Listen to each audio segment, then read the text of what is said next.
there's the sound thing or the side, and just to the left of that. Battery status, you mean that far down? No. Stay with the PowerPoint. You have the size where you were, just the corner down. There's the sound thing or the side. Let's see. And then you have the size gradient. You can go up and down, but to the left of that, you click on that, and that's it. Okay, down. I see your arrow. I'm just looking at the people's names now. We don't want that. Okay, come down. Okay, now down, further down. And now to your left. Go to your left, move to the left. Let's slide the current window. No, not this one, not this one. Go to the left. Left. To the left, yeah, 82%. Again, now left. And then left. And don't touch that. Go to the left. Don't touch this one. Yeah, this one. Slideshow, yeah? All right, very good. Thank you so much. Welcome. Okay, well, here's my talk. Итак, вот это моя беседа, сегодняшняя лекция «Легендарное царство Шанг Шунга». Сегодня мы будем говорить о древнем Тибете и конкретно о западной стороне плато. Это потрясающая область, большая. Мы будем исследовать, каким Тибет был до прихода буддизма. Давайте начнем. И я просто... Так, следующий слайд. Пожалуйста, сообщайте, насколько хорошо слышно те, кто сейчас в зуме. No, they are not working. That's strange. Yeah. Then I don't know how to help. Can anyone? File. Okay, here we go. Now it's for some reason now it's working. Okay, good. So here we go. Now we can get to Итак, теперь мы переходим к нормальному виду. Извините за технические недоразумения. И теперь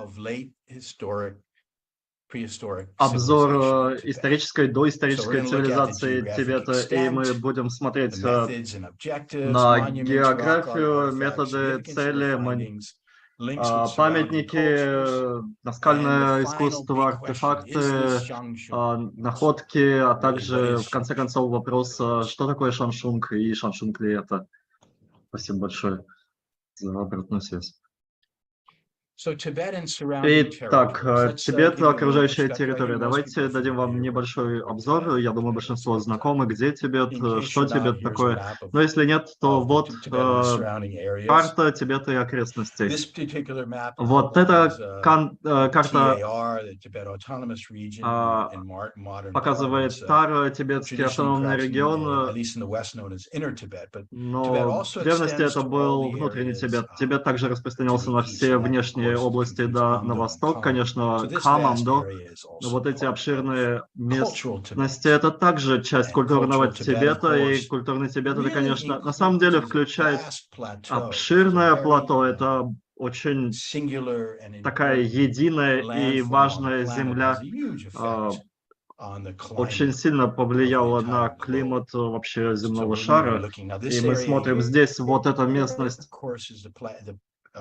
Конечно, часть Памирского плато, это не часть Тибета, но по сути Тибет отсюда, вот даже за пределами вот обрезки этой карты есть места Тибета даже сюда на восток. Но это дает вам представление о плато. Моя речь будет о центре, вот этом регионе, западная страна или часть плато. Итак, Шанг Шунг, по сути,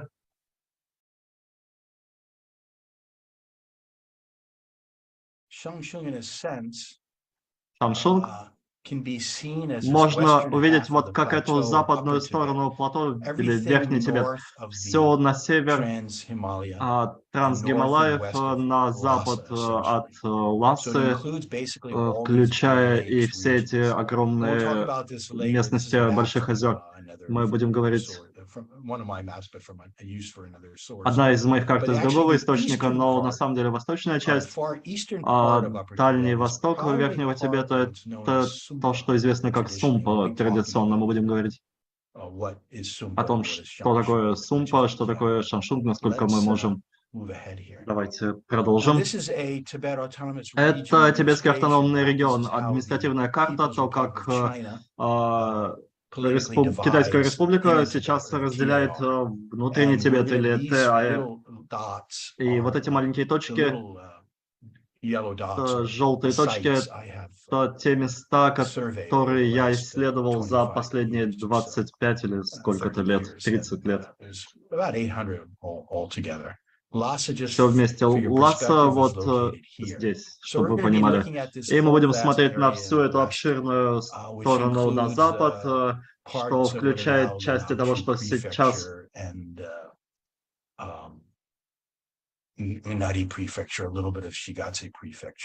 префектура Шигаце и немножко относится к Лассе. Но традиционно, я думаю, хорошо, особенно говоря о прошлом, о древности, мы можем видеть это как Чантан, а до это вот эта западная местность и очень верхняя часть Тибета и Чантан. Поэтому мы будем сосредотачиваться на этих двух. И методы, которые я использую, исследование видимых структурных остатков, любые признаки добуддийской цивилизации на поверхности. Я не выполнял никаких раскопок. Больше 60 тысяч у меня изображений, много книг. Как я сказал, больше 3 десятилетий выполнять эту работу. Но я хочу, чтобы было понятно, я едва ли касался поверхности. Тибет до буддизма, до X века и далее, до того, как он был империей, до VII века. Обширная и долгая история Тибета, цивилизации. И это бы заняло десятилетия больше исследований, серьезные исследования со всей возможной экспертизой для того, чтобы хоть как-то мы увидели и сказали о каком-то понимании цивилизации, может быть, как это сделано в Китае или в Европе. Поэтому мы говорим о видимых остатках, каком-то искусстве на камне, текстовые исследования, устная традиция собрания. Вот, я считаю, это очень важно говорить с тибетцами самими и что они могут сказать о своей древней истории. Кросс-культурное исследование и хронометрический анализ, использование научных средств для того, чтобы объективно установить возраст материалов. Это нужно в археологии. Я не мог делать это, может быть, полностью, но можно говорить о начале очень важных вещей, датировка мест и вещей, которые я документировал. И так я попытался установить то, что видимо на Земле, типология добуддийских структурных, ну то есть каких-то зданий, искусства на камне, понимание то, что тибетские тексты говорят об этом, создание хронологии, политика, экономика и культура древнего доисторического Верхнего Тибета. И как это соотносится с более обширной картой Евразии. Конечно, это потрясающая тема, и Тибет, более новые истории. Тибет часто видится как запретная земля, закрытая земля, но на самом деле Тибет всегда был частью более обширного евроазиатского мира. И вот хронология. Конец бронзового века, железный век, доисторический период. В целом это все основывается на исследованиях, которые я исследовал, и археологи. Затем, все это, конечно, не высечено на камне, все эти даты, но это в целом то, чего можно придерживаться, то, что мы сейчас понимаем вообще о хронологии. Мы не будем особо говорить об исторической эре, но она есть также, начинается около 618-го, и имперский период до 15 века, и далее более поздний период, и затем солидное классическое время, классический тибетский язык и обширная тибетская литература, которая уже делается в исторические времена. Но, конечно, мы будем сосредотачиваться на конце доисторической эры, эпохи. Не было признаков или каких-то явных остатков того, чтобы показывало наличие письменности до начала VII века в Тибете. Однако в Балтистане и Ладаке есть какие-то письмена до VII века на разнообразных разных языках, включая брахми,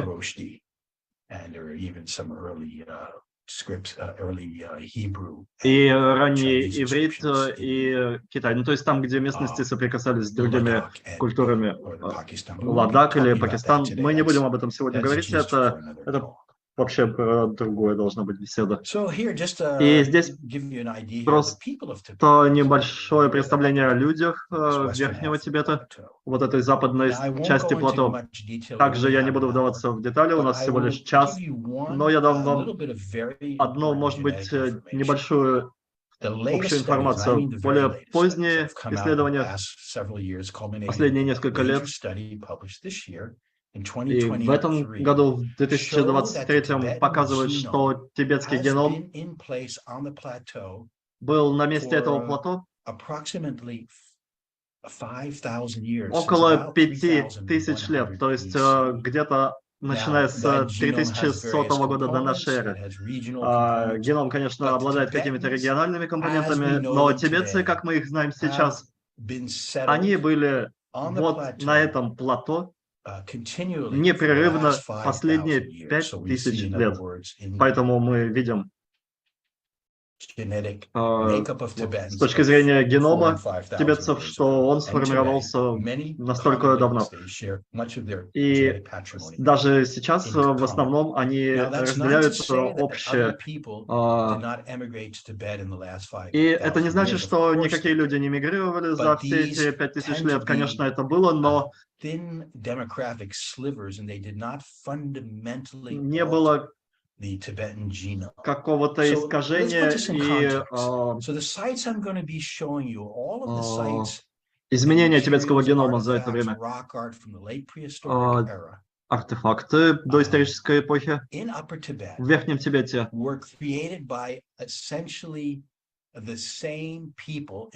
работа была сделана в основном те же самыми людьми, которые и сейчас, конечно. Мы говорим о региональности.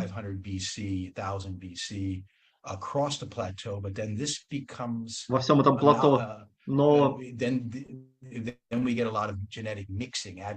когда мы говорим о генетическом смешении, за последние, например, 2500 лет, 3000 лет мы видим смешение популяции в целом. То есть различия до сих пор, региональные различия. Мы видим в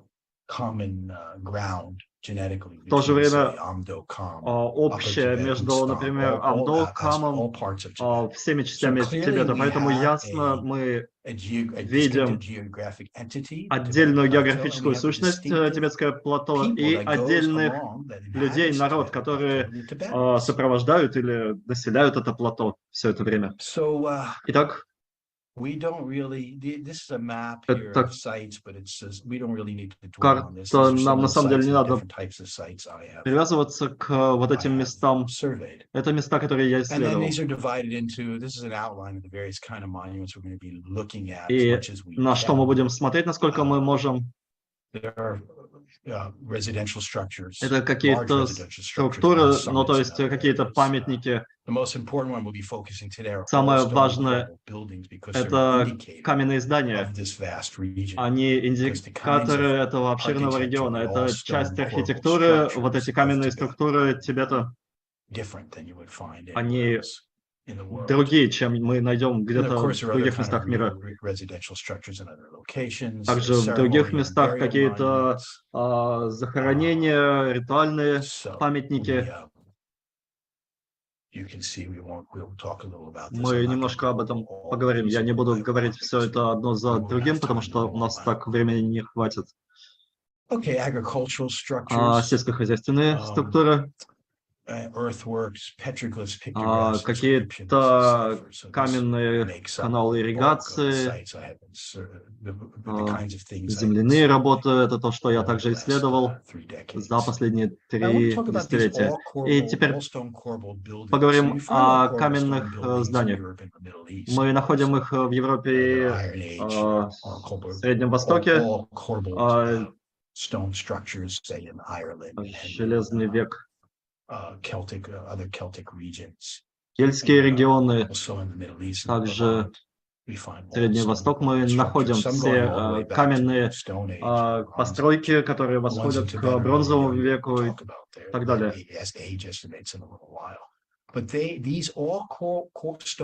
И все эти каменные сооружения, они занимают почти весь Верхний Тибет. Они находятся также в Верхнем Ладаке, то есть полностью из камня. И очень схожие структуры, постройки в Латсе. И по сути, эти здания на самом деле это Верхний Тибет и немножко находятся, но гораздо меньше в других местах.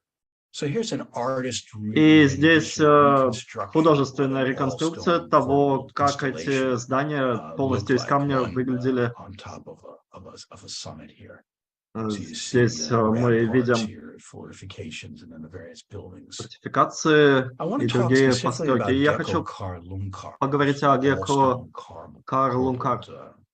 Как раз такие полностью из камня здания. Я смог кусок дерева из этого места датировать.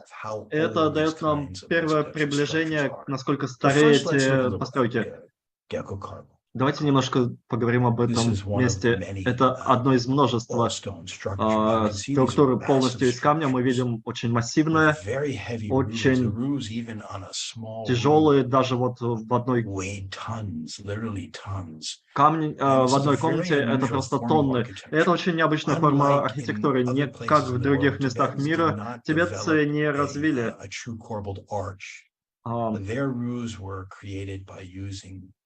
Corbels along with bridging stones between the corbels, and then heavy stone slabs overlain on the bridging stones and corbels. So these are massive structures. В общем, очень массивные структуры. По структуре не напоминают в других местах здания. Это вид внутрь структуры. Мы видим очень тяжелая, необычная ритуальная структура.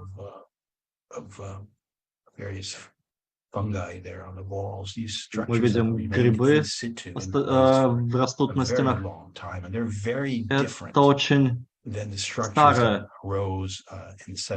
и очень отличается от построек 7 века, когда буддизм приходит в Тибет. Это абсолютно другой порядок архитектуры. Вот это еще один вид одного из уровней, очень такая тяжелая установка, разные уровни. Это одна из построек, мы можем здесь увидеть слева. Входы очень маленькие, иногда 1,1 метр или 1,5 метра, и чаще всего даже без окон. с нерегулярной планировкой.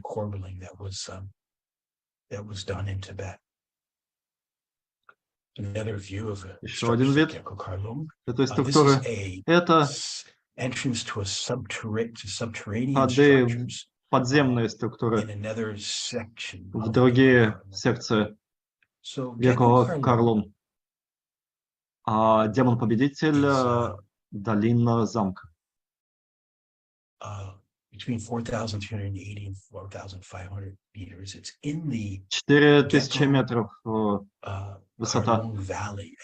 Это долина Гекко Карлун.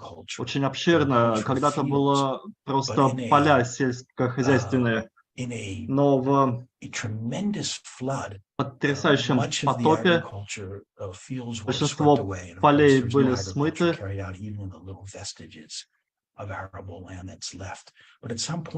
И в какой-то момент случился катаклизм, и обширные области сельского хозяйства, они были просто полностью утеряны. Мы будем говорить о сельском хозяйстве, это важно для понимания природы Тибета.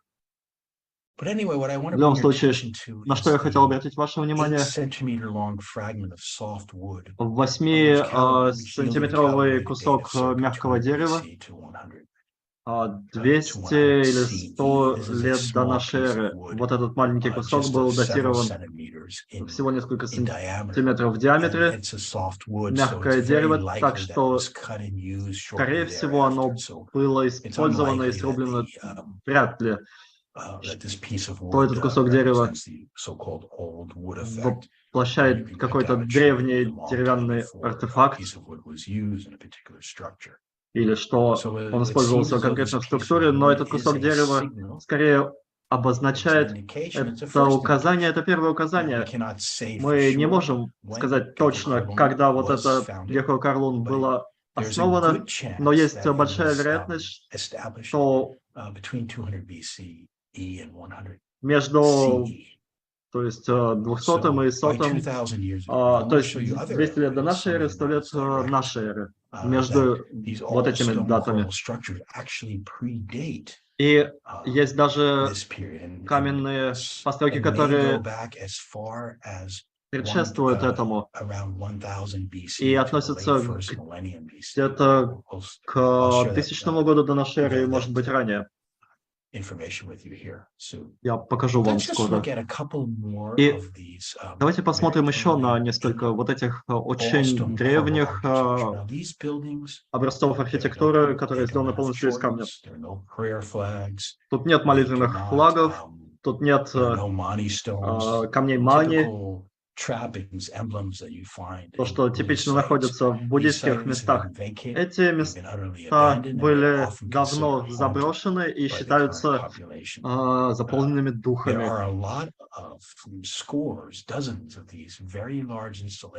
Очень большие, обширные постройки, особенно на западе. West of Nakchuka proper, and Накчо. From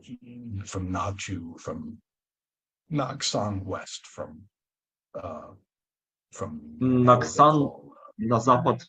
Nima County and Shenzhen County, west of Nima, west of Banga County and Nima and Shenzhen, and all the way across the Tibetan Plateau to на тибетском плато на западе, и мы находим эти постройки полностью из камня, очень обширные. Я хочу вам просто как пример показать одну из них. Вот потрясающее место. Мы можем увидеть какие-то остатки. Все из камня. Не использовали дерево для того, чтобы строить комнаты. Все полностью из камня. Мы видим камни, то, что указывает на стены. Здесь мы находим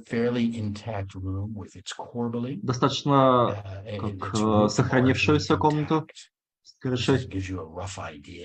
Вот такое можно обрести грубое представление о том, как оно вообще было все построено, как выглядело. Есть много видов из таких полностью каменных структур, и даже более обширных в других местах, на высоте, в высоких долинах. Это Гьянга, самый верхний сектор.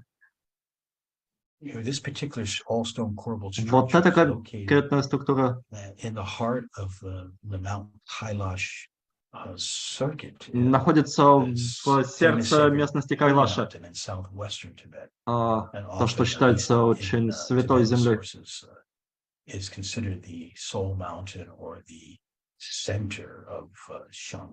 И то, что некоторые относят к центру Шанг Шунга. Вот это находится больше, чем на высоте 5400 метров. Гораздо выше, чем любые буддийские постройки. Да, есть, конечно, буддийское, то, что также относится к буддийскому, но после 12 века. Также медитировали на высотах Тибета, но не выстраивали таких обширных построек вот на такой высоте. Высочайшие монастыри Тибета, я не говорю о маленьких ретретных центрах, но то есть о пещерах или чем-то подобном, но реально монастыри, то, что мы называем монастырем.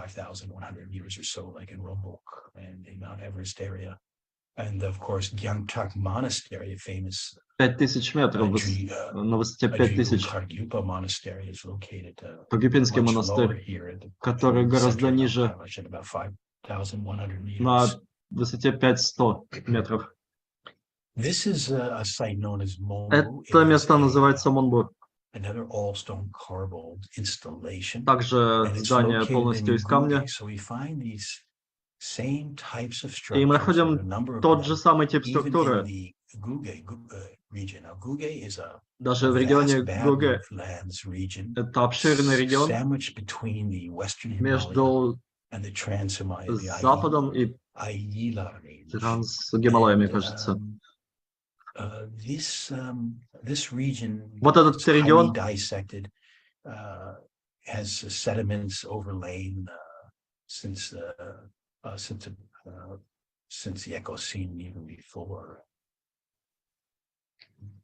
to about 800 meters depth, and this 800 meters of deposits have been cut by water and wind and created this fantastic badlands region. But even here, заброшенные территории, mimicking the kind of topography даже здесь на высоте natural world seen in higher regions of Tibet, we find also the same kinds of structures. Повсюду находятся такие постройки. Поэтому по всему западному Тибету, как я сказал, и верхнему Тибету находятся. Здесь мы видим также одну из таких структур, называется доджилбу, дом основателей. А вот это необычно большая комната. Indented walls and creating irregular ground plans. The rooms in the corbel structures tend to be quite small. Комнаты вообще имеют тенденцию быть очень маленькими, здесь достаточно обширные. И я увидел это впервые в 1999. Вы видите здесь стоящий камень. И я знаю из своих недавних исследований и в 2014 или 2013, я понимаю, что это не региональная структура, мы его коснулись, и он упал, поэтому не было каких-то длинных камней вот в таких структурах обычно. Однако в другом месте указано, что были стоящие камни в месте в Гуге. Мы больше будем об этом говорить и что это означает. Вот это дает нам представление, это такой грубый план всех вот таких структур. Полностью из камня мы видим, что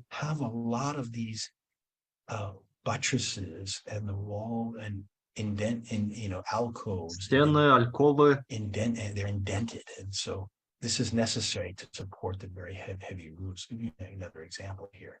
Например, вот здесь очень интересно разные планы, планировки.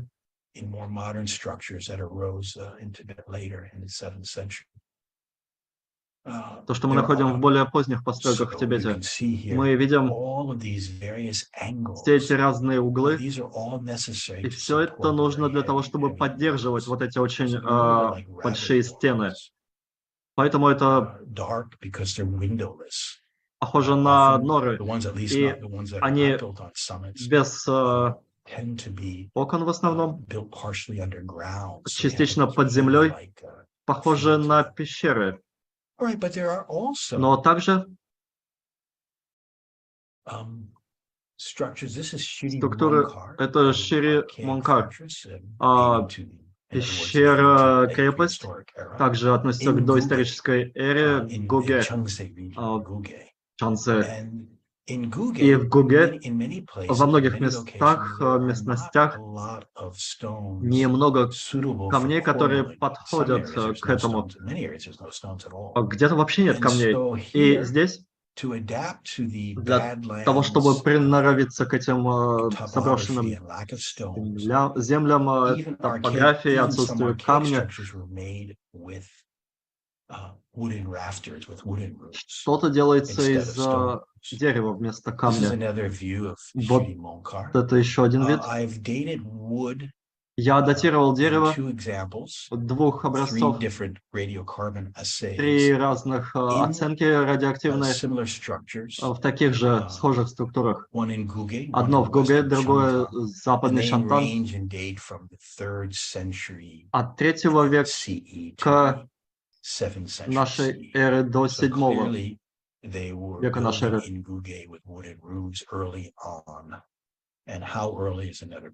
И ясно, что постройки были и ранее, но неизвестно, это вопрос, насколько ранее.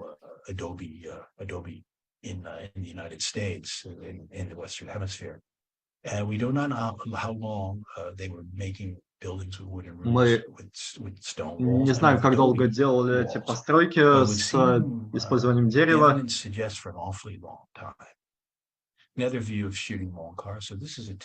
Еще один вид.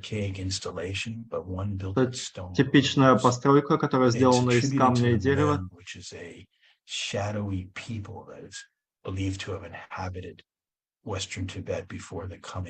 Считается, что населяется людьми-тенями, которые населяли место до того, как прибыли туда тибетцы. То есть то, что, может быть, не буддисты, а тибетцы. Но, как я объяснил в начале, тибетцы там были и даже 3000 лет назад, и 4000. Поэтому, возможно,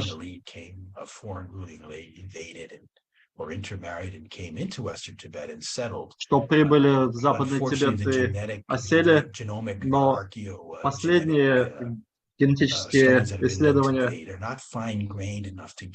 они нам не дадут какой-то основы для того, чтобы дать какой-то картины нетибетского населения.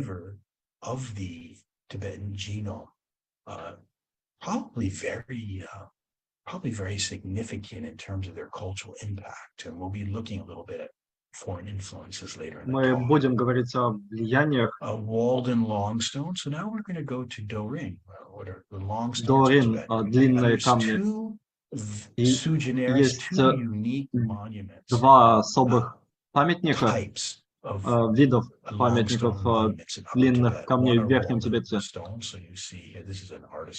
Одно — это также художественная реконструкция, мы видим периметр из камней с одним или несколькими стоящими камнями.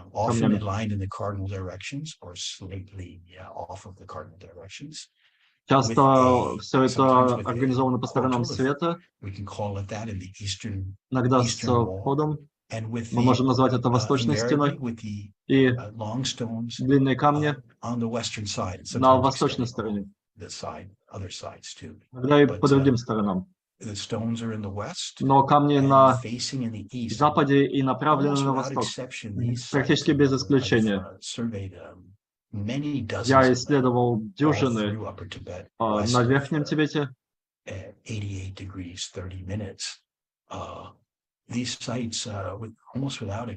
Практически без исключения.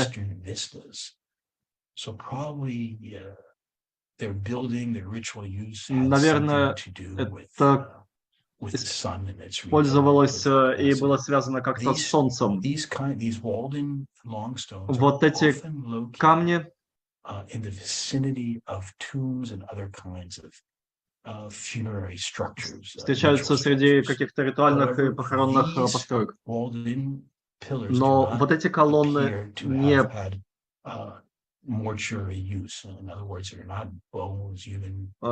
относятся к каким-то захоронениям. Тут никаких костей и подобного не находится. То есть это какая-то другая ритуальная функция. Но они очень важные вещи.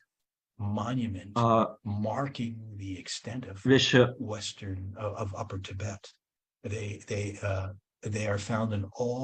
находятся во всех местностях западного Тибета.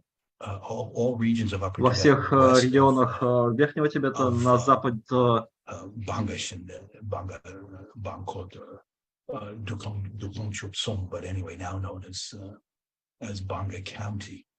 того, что сейчас считается местностью Банги. И это карта, которая указывает на места, о которых я рассказывал здесь, на краю Гуге. У нас несколько людей здесь, и мы видим, говорим ли мы о центральной части и севере Верхнего Тибета, мы находим все эти монументы. Поэтому они охватывают весь регион. Конечно, как и на Крайнем Востоке, так и на Западе. И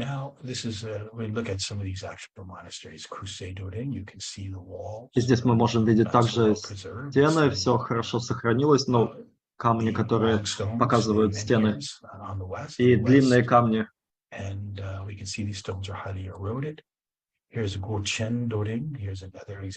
Другой пример, также тут только два камня. Мы видим, не особо много здесь осталось, но ясно, что это было точно так же. И здесь поближе вот эти длинные камни. Слева и справа. Мы видим высоко поднятые камни, которые относятся к поздней доисторической эпохе. Сколько, когда они устанавливались, это не ясно, но они широко распространены, и разные преобразования структурные. Мы видим, что как они использовались и как они построены, то есть достаточно длинная история того, как их устанавливали, то есть длительный период.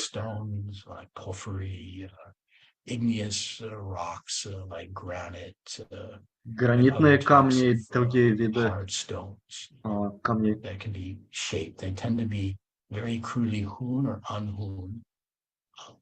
But this is also part of the enclosure here. It's hard to see in this perspective, but these stones were erected in the enclosure. Here's another view. I just picked it because I thought it was kind of a nice. Также вот это мне показалось это достаточно хороший взгляд. Длинные камни. We're just looking at the eastern row, the east row of восточная сторона, то есть мы смотрим на точную сторону камня. То есть на лицевой. И сейчас я хочу поговорить о Чунак-Дорин.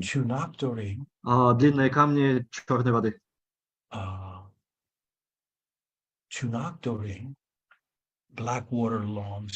Черные камни черной воды находятся в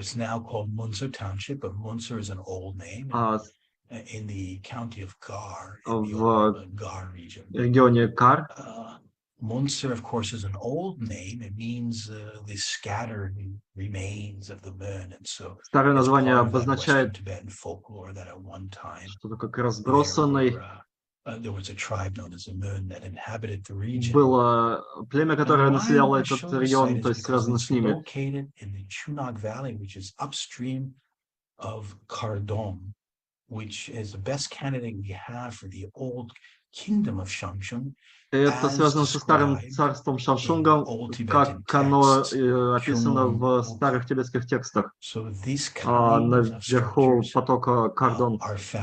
И вот эти каменные структуры находятся в Гуге, я сказал. И Чунак — это обширный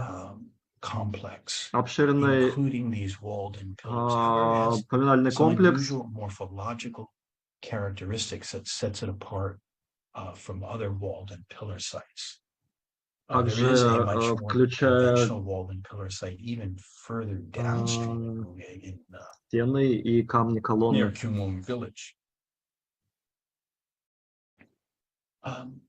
Chunak Do Ring Чунак До Рин важно, потому что указывает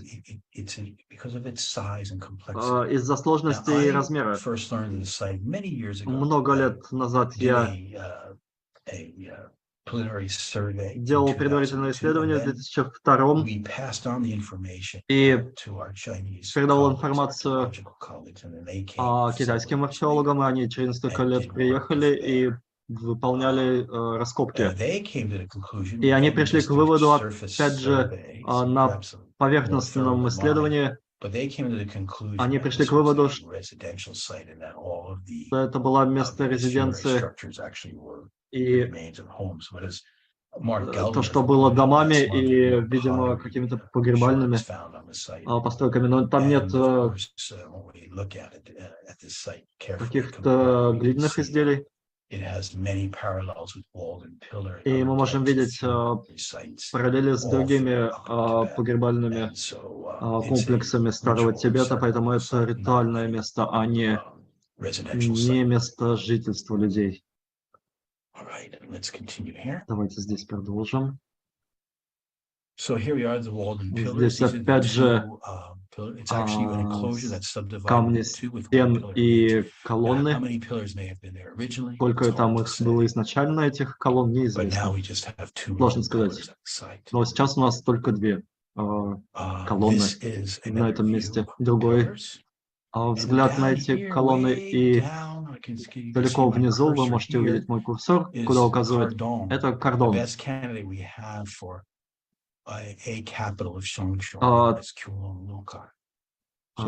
Столица Шанг Шунга. Скорее всего, ритуальное действие этого места сопровождало место жительства людей. И, конечно, тут недостаточно исследований просто поверхностных, нужно исследовать раскопками, и много различных археологических исследований должны быть для того, чтобы действительно понимать, как эти древние ритуальные, церемониальные места и места жительства взаимодействовали друг с другом в разные моменты времени до исторической эпохи. Это следующий шаг исследований, и это потребует множество времени, однако будет очень полезная работа, я уверен, много нового будет. И здесь мы видим другой взгляд на другой вид этой длинной колонны, более близкую. Мы можем видеть, что высоко установлено и поднято. И здесь мы видим взаимосвязанные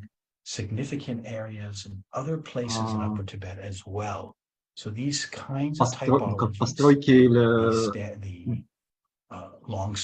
места, и вот эти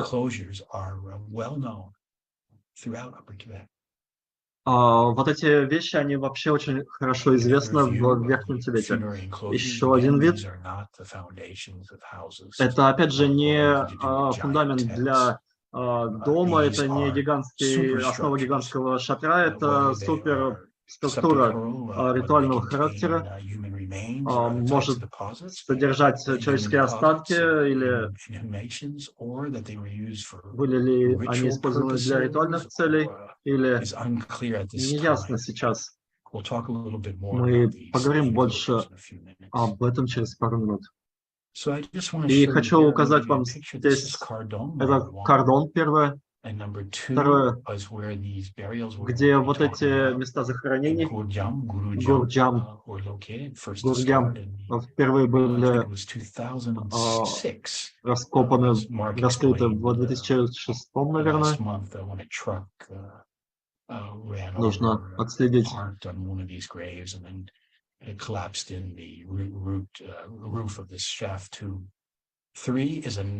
Третье, еще одно место, структура, где жили люди, доисторические, также полупещерные. Четвертое — это Шанг обширный некрополь, включая камни-колонны и разные похоронные установки.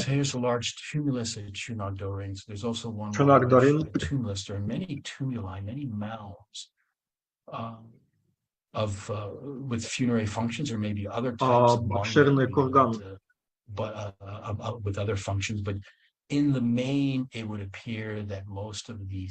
И кажется, большинство из таких курганов верхнего и центрального Тибета. Много работы сделано по центральному Тибету уже последние годы.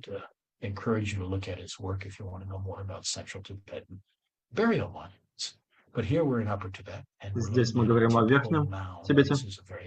Это очень обширное археологическое место, курган. И мы не можем видеть здесь ясно, но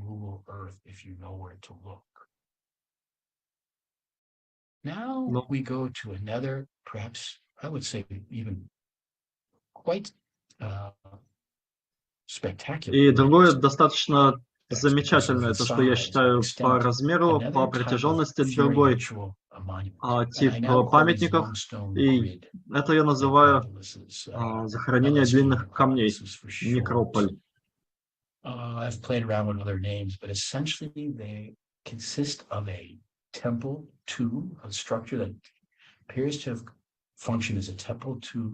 Структура, которая служит храмом,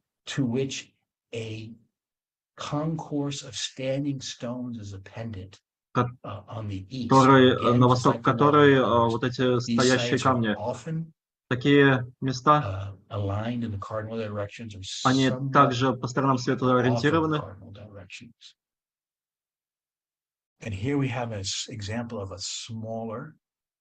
Здесь пример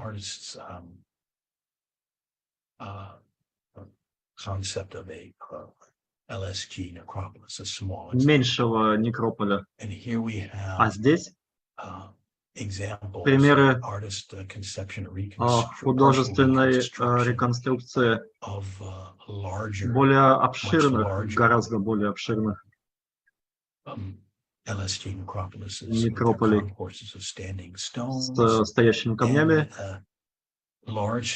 и большими постройками, которые также представляются полностью сделанными из камня.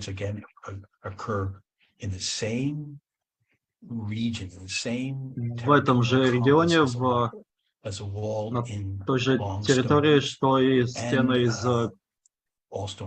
камней, и эти длинные камни, все это указывает на эту культуру. Эти постройки, как я сказал, полностью из камня.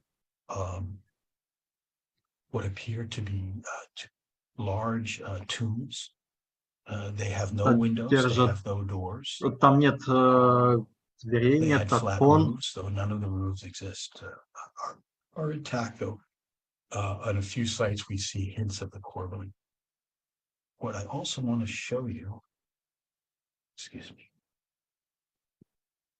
Notice this construction here. We see Заметьте здесь постройка. we see these bond stones. Мы видим здесь Also these courses of herringbone masonry. в общем, разные слои камней по структуре. Of course, at one time they were probably covered with mud plaster and maybe painted brightly with mineral pigments. Может быть, были We have no evidence of ярко раскрашены, но у нас нет пока доказательств.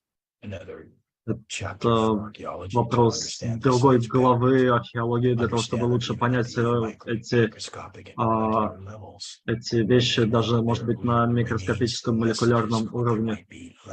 И мы сможем понять, какие послания эти постройки нам несут. This long stone, the concourse of long stones do not appear to contain burials. So there is folklore, there is a oral tradition that horse bones were buried. И есть устная традиция, что вот под длинными камнями кости животных, в смысле лошадей, похоронены, но нет человеческих костей. Эти места могут быть гигантскими,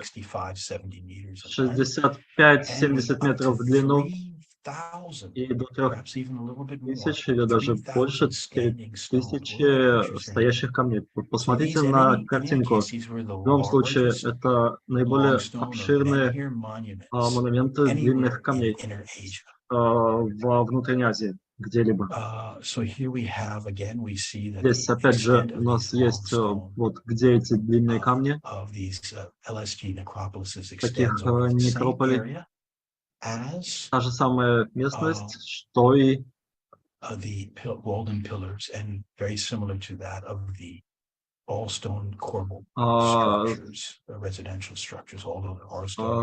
каменные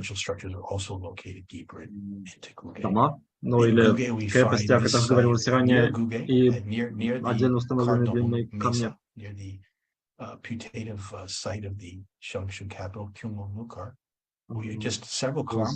Шаншунской столицы, один из обширных некрополей, мы поговорим об этом. И вначале давайте посмотрим на Канмар Цашак. Красный дом.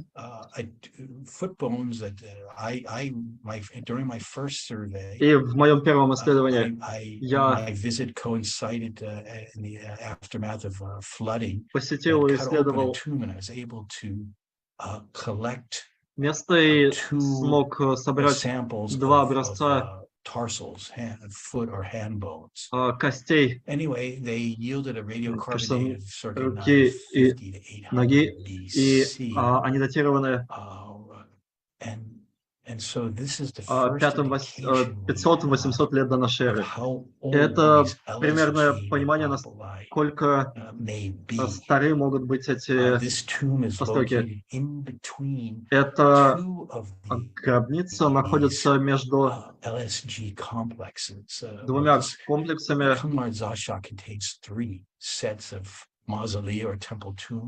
Три мавзолея. And concourses, long-stone concourses, but in between them are tombs. The tombs are located in more peripheral locations, which in itself suggests that the tombs are an addition. Гробницы, они дополнение к некрополям с длинными камнями. То есть, поэтому эти датировки, они могут служить индикатором, просто предварительным индикатором возраста таких некрополей. И это место, о котором только что говорилось,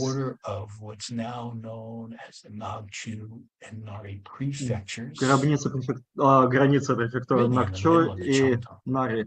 Это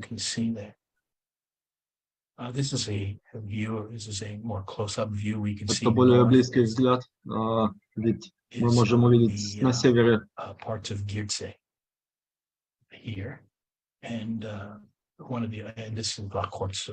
Лакорцо, озеро слева.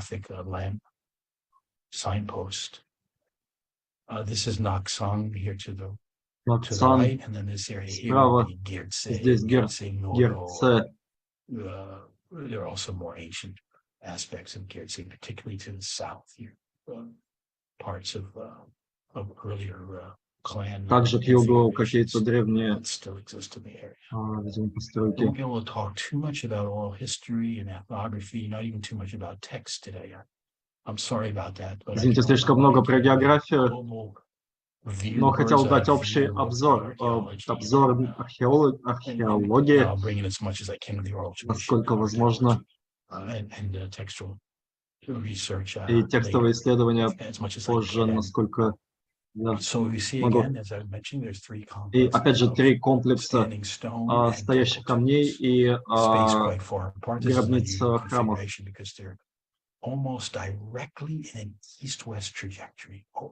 Практически прямо с запада на восток находится. И ясно, что вот эта направленность запад-восток была очень важна для вообще строителей, для строителей некрополей. Это центральный комплекс Ханмардзаша. Многие из этих стоящих камней, их, конечно, нет. Их подняли, из них построили дома или какие-то постройки, или даже храмы.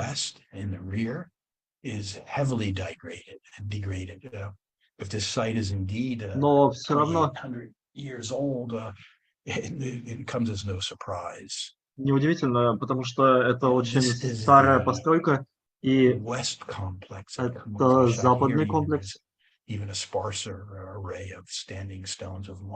видим, что тут еще меньше вот этих длинных камней. Наверное, 70% сейчас нет, и их подняли, их нет. Но все равно мы видим их достаточно для того, чтобы вообще иметь представление о форме, о плане вот этих построек. Они вытянутые, прямоугольные или квадратные по форме. Теперь другое. Разные есть названия.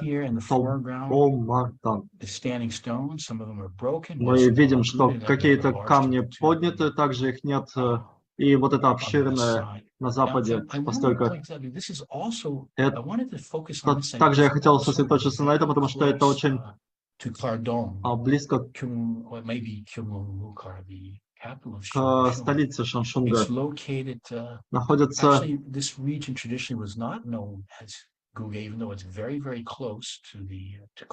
очень близко. Чарисугден называется это место.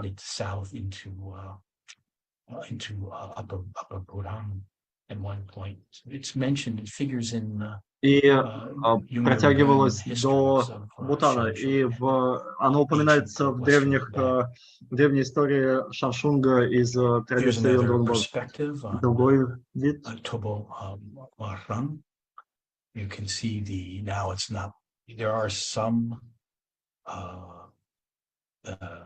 Мы видим, остались стены, но в основном это просто уже груда камней. И здесь эти стоящие камни, они кажутся ниже, чем в других местах в Азии в размере. И вот этот камень, я думаю, 1,4 или 1,5 метра выше земли.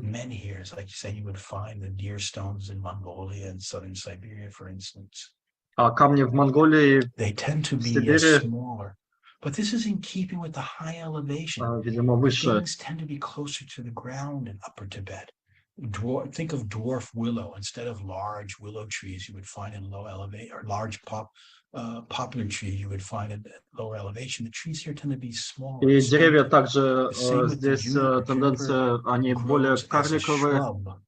Можжевельник растет не как дерево, а как куст. Большая высота, поэтому Очень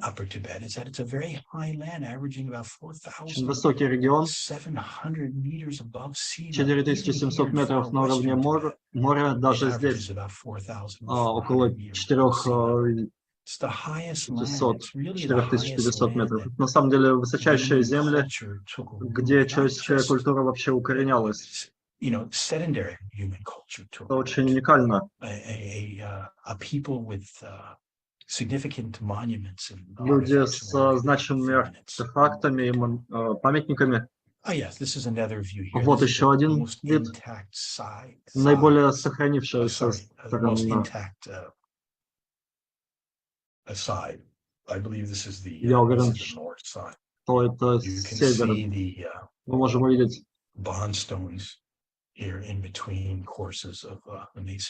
ну, то есть также слои камней. А здесь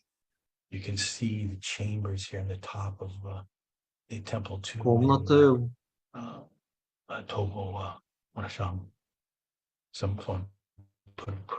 Кто-то здесь молитвенный флаг поместил. Для того, чтобы порадовать местное божество. И здесь столица находится слева вдали. Она немножко... Мы ее не можем отсюда увидеть, она за этим изображением, то есть она здесь не видна напрямую. Но близко. Гуге и окружающие места Верхнего Тибета. Структура полностью из камня, камни, некрополи, рождающие качества географической обстановки, стратегические связи, Гуге в отношении Шанг Шунга и Ямтонга.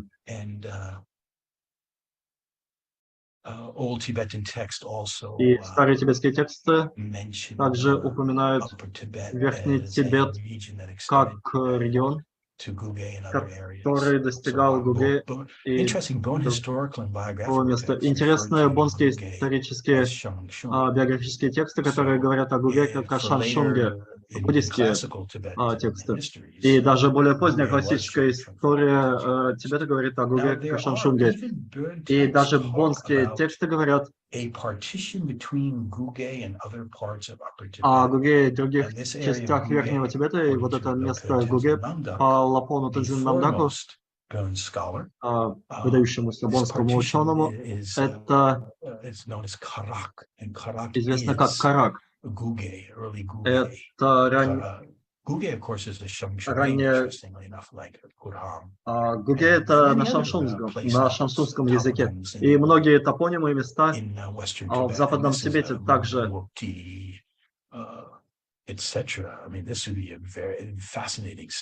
Это будет потрясающее исследование, просто посмотреть и собрать топонимы и установить их корни. Но в целом Гуге это Верхний Тибет,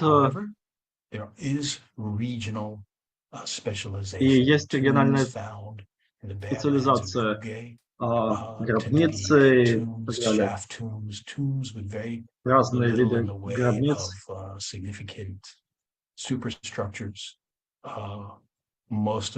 Обширные структуры. Замки, крепости и также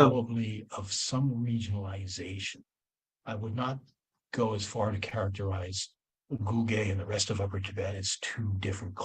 не буду говорить о Гуге и остальном в Верхнем Тибете как о разных культурах, разных государствах. Я думаю, что они связаны, как это говорится в бонских текстах. Но все равно это не означает, что это одно и то же. Оно могло быть частью наложения культурных регионов. Может быть, частью одного государства, может быть, нет. В зависимости от того, о каком периоде времени мы говорим. Это Юлкамбу в западном Шантанге. содержит 6 огромных гробниц храмов, все вместе 6 комплексов, около 10 тысяч стоящих камней. До сих пор больше 4 тысяч стоят. Это одно из самых важных некрополей где-либо в Тибете и внутренней Азии. На самом деле, вот это место necropolises anywhere in Eurasia. It's Tibetan, it's Upper Tibetan. If you want to call it Shang Shung, we'll see if you can or Шанг not. Шунг и Верхний Тибет, можем ли мы так назвать это? Это очень важное место. В 99-м я впервые его исследовал. Был единожды, не смог туда вернуться. Еще один из комплексов. Можем увидеть просто сколько сотен стоящих камней мы видим. Огромный храм, гробница здесь позади. Взгляд вблизи.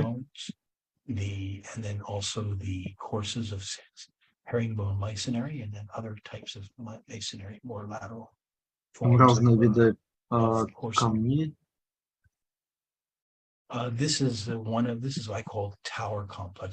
Это то, что я называю башенный комплекс. Один из наиболее сохранившихся.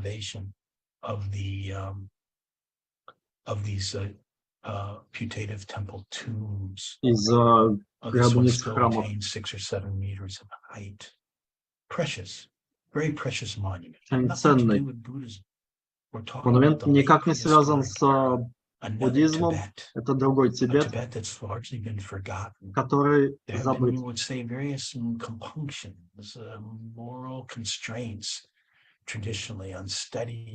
И разные моральные ограничения на исследование доисторического Тибета.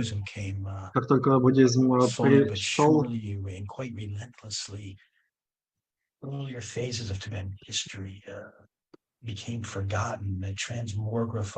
просто все это было забыто.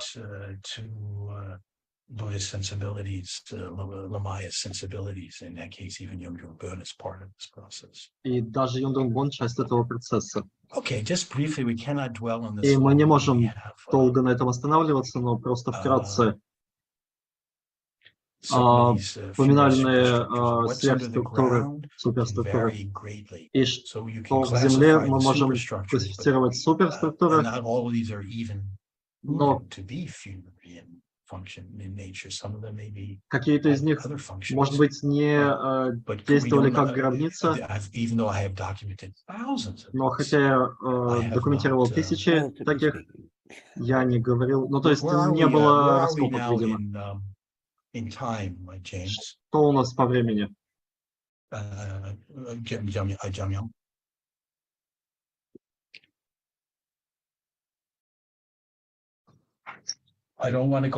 Я не хочу задерживать. Давайте посмотрим, где мы.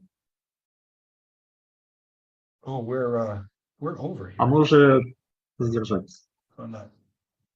Так что, я думаю, мне придется остановиться. Вы здесь? Организатор распущенный.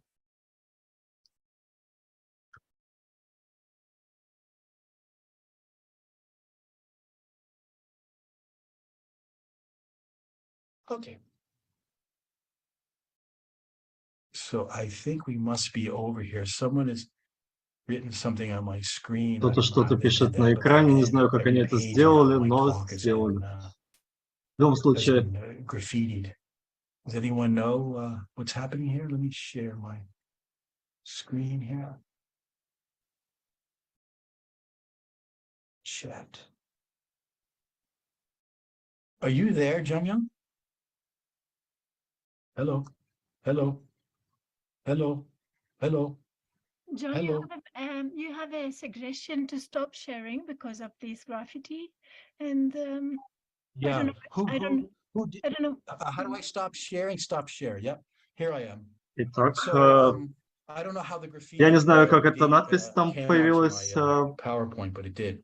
но она And I появилась. think I'm over И я anyway. думаю, в любом случае, я Is that correct? завершаю. So we're going to have to leave it there. I'm На sorry. I этом нам have a lot придется more I остановиться. wanted to Извините, у show меня you, было еще but много чего I показать, didn't но gauge my time so я well. не But anyway, справился that's по времени. a В любом little случае, bit это on ancient немножко Tibet. о древнем I Тибете. think now we probably, Я думаю, if there's any теперь, questions, if we если have time какие-то for вопросы, questions, если we'd be happy есть to take them. время на вопросы. You mentioned that you would say a few words on agriculture. Про сельское Could you хозяйство вы just in a сказали, minute можете or что-то less, in сказать. a few sentences, Можете ли вы хотя бы what you вкратце know about сказать, agriculture? что What is вы known? знаете, что известно об этом Yes, agriculture. сельское хозяйство? Well, Ну, I have surveyed я many исследовал sites множество with мест abandoned agricultural fields in Western Tibet. западного My Тибета, estimates range и up to 90% of agriculture has been discontinued in Western Tibet. 90% сельского The хозяйства main было culprit, the прекращено. main cause Главная причина of this abandonment of agricultural lands appears to be desiccation, loss of water sources. кажется пресечение Good. Any other источников воды, questions? то есть, And when did the видимо, русел. desiccation take place? The desert, well, the area has become dry ever since the То Middle есть Holocene пересыхание 5,000 years ago. 3-5 Tibet has тысяч лет become назад. generally drier. Very Верхний wet Тибет pulses был in раньше between. But really, как the lakes and the хорошо glaciers have been обводнен, но receding далее quite chronically for the last several thousand последние years, несколько reaching тысяч лет probably a tipping point more recently. We know that around 800, то есть around 1,000, 1,200 опустынивание. years ago, Tibet entered a nether cold period, and probably, after the collapse of the empire, and maybe had something to do with the collapse of the empire. Так что, может быть, это как-то связано с разрушением империи. John, hello. Charles. Yes, Charles. Hey. Hello, Charles. John, I don't want to take up too much of your time. Are you able to check the chat? I don't know what's happened to Jamyang. He seems to have been kidnapped by bandits or something. But are you able to check the chat? There are quite a lot of comments and questions coming in there. Yeah, can people give me, okay. Well, why doesn't, I'm here on the chat. I'm sorry, I went way over, I had so much more. Boy, I really underestimated. I thought I could get through Я all that. недооценил, я думал, мы все пройдем. Просто говорят, посмотрите еще вопросы в чате. Мы еще даже не сказали о том, что такое Шанг Шунг и чем он является. Тут разные вещи. Можете ли вы мне прочесть комментарии? Может ли кто-то модерировать? Yeah, sure. I can do that. While we recover Jamyang from the aliens. Wonder what happened to my PowerPoint. It's all Не знаю, что случилось с моим Yeah, PowerPoint. it looks as though somebody's hacked it. Кто взломал? Good friends out there, John. I had a quick question, which was about whether you had a reference for Lowen Tenzin Namdak's identification. И вы говорили о Лапоне Тензин Намдаке Karak with Guge. с Гуге. Yes, he not in Beltam Ningpo, not the Beltam Ningpo, but in his other history, he speaks of that. And then also, Он говорил об истории, and then I interviewed him about it. и я делал интервью с ним. Мы I'm getting some horrible stuff on my screen. There's some really Причем weird stuff there. какой-то спам I don't know how to происходит. turn it off. Не знаю, как Well, I выключить, think говорят. you're not in control of it. It's somebody else has taken it over. Under the circumstances, I think it's probably a good idea if we don't continue the questions. И, наверное, лучше завершать. Время у нас все равно вышло. But anyway, you have, if you can see the chat, you've got many notes of appreciation from friends and colleagues everywhere. Все благодарят, благодарные комментарии. We have to leave it. I'm gonna go out now. All right. Всем Thank you, большое everyone. Thank you so спасибо. much. I'm Спасибо very за sorry. участие. I Okay, couldn't take give care. you more. Thank